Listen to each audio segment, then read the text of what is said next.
आखिर दिपालाई र मम्मीलाई दारी जुङ्गा बनाइदिएर फुल केटाको ड्रेसअपमा किन डान्स गर्न लगाएँ त मैले। यो सब कुरा थाहा पाउनुको लागि भिडियो पुरा वाच गर्नु होला साथीहरू। भिडियोमा अन्तिमसम्म बनेर भिडियो मन पर्यो भने लाइक कमेन्ट सेयर गर्न नभुल्नु होला। अनि आज चाहिँ हाम्रो घरमा पानीपुरी च्यालेन्ज हुँदै थियो। च्यालेन्ज हारेको सट्टामा पनिसमेन्ट चाहिँ यो है गाइजिनहरूलाई। हेलो गाइज, नमस्ते, स्वागत छ आज मेरो डे 4 को ब्लगमा।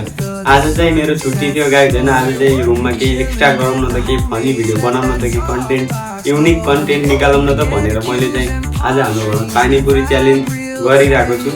मेम्बर छ पानीपुरी च्यालेन्जमा, मेम्बर छ एउटा म छु, एउटा मम्मी अनि एउटा मेरो बुढी छ। अनि यो भिडियो चाहिँ धेरै लङ होला, म चाहिँ धेरै बोलेर के भन्नु होइन। हजुरहरूलाई चाहिँ पुरा भिडियो हेरेर फुल इन्जोय गर्नु होला। अनि भिडियो मन परेमा लाइक कमेन्ट सेयर गर्न नभुल्नु होला। यो नयाँ च्यालेन्ज हुँदैछ आज हामी चाहिँ त्यसको तयार गर्दै सामान ल्याउनु जानु लागेको होइन साथीहरू। आजको दिन कस्तो हुन्छ पुरा भिडियोलाई इन्जोय गरेर भिडियोमा अन्तिमसम्म बनेर भिडियोलाई चाहिँ फुल साथ सपोर्ट दिनु भयो।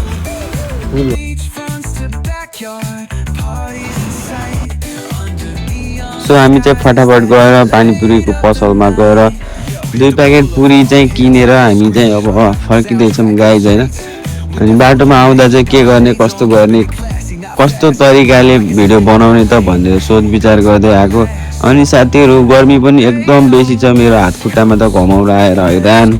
अनि हामी फेरि मेडिकलमा गएर एउटा पाउडरको डब्बा किन्यौँ होइन। अनि त्यसपछि भाजी किन्न गयौँ, भाजीसाजी किनेर घरतिर फर्क्यौँ। अनि घरमा आएर चाहिँ हामी आफैले रेडी गर्नुपर्ने सबै चिज होइन। सबै चिज आफैले रेडी गरेर बनाएर सबै आफैले गर्नुपर्ने। त्यही भएर हामी चाहिँ घर फटाफट आयौँ। देन साथीहरू सबै सामान रेडी भइसक्यो, हामी चाहिँ रेडी भयौँ स्टार्ट गर्नको लागि च्यालेन्ज। अनि आज चाहिँ म एकदम खुसी थिएँ किनकि मैले च्यालेन्ज जितेँ। धन्न मैले हारेको भए मलाई पनि साडी लगाएर ठुङ्गा लाउनु पर्ने थियो। यिनीहरूको सोच चाहिँ मलाई साडी लगाउने रहेछ। जे होस् मैले चाहिँ फटाफट आँखा कान बुझेर भचाभच खाइदिएको होइन गाइज। यो 3 प्लेटमा चाहिँ पुरै होला नि, किनभने 30-35 वटा जति जो सबै खाएँ मैले। दिपाले पनि कम्पिटिसन गरौँ मलाई जितौँ गरेको थियो, तर मैले चाहिँ जितेँ। त्यसपछि मैले चाहिँ यिनीहरूलाई पनिसमेन्ट मैले पनि पहिल्यै सोचेर राखेको थिएँ। यिनीहरूलाई चाहिँ पनिसमेन्ट एकदम केटाको ड्रेसअप लगाएर दारी जुङ्गा गराइदिन्छु भनेर। अनि यिनीहरूलाई हारिसकेपछि त भनेको मान्नै पऱ्यो गाइज।